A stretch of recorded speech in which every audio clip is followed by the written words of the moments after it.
what I wanted was real-time, quick access to overall summary data. I hadn't thought about how it would come. I had just sort of imagined it might be in an Excel file or something like this.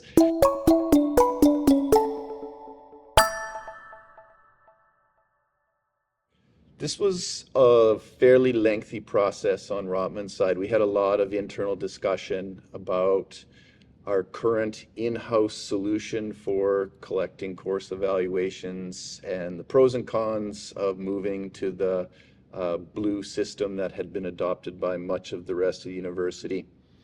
As we got further along the process on our internal discussions, that was when we started talking more seriously with the people at CTSI.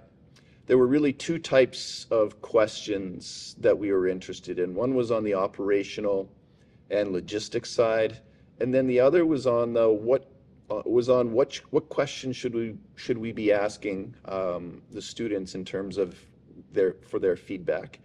And so from my side, that was the most interesting part. That's what I'm most involved in.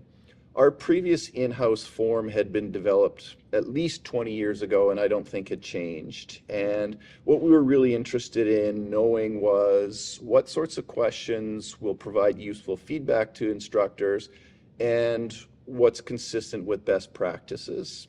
And this is where the team at CTSI was particularly helpful for us. We're not experts on this, and so we would come with questions and say, we want to know this, we want to know that. From a student's point of view, point us to the research or tell us what is consistent with best practices.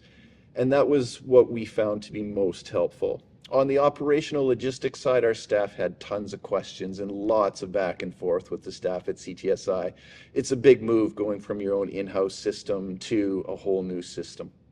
So at the end of each term, at the end of each academic year, program administrators want to look to see how the instructors in their programs have done. They're looking for potential issues or problem areas. They're looking at response rates across instructors.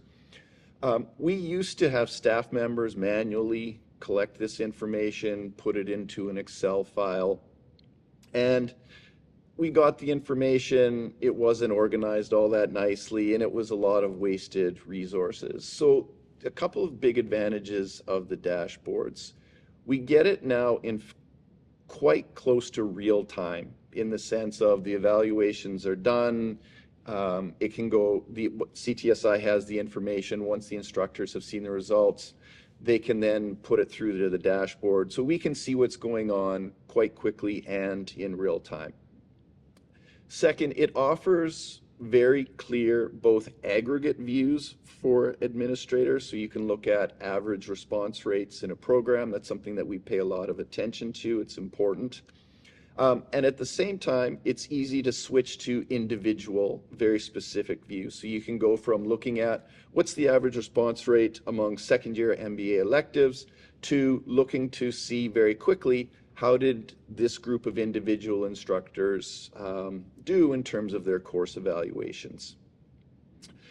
We also make this information available to our instructors once per year.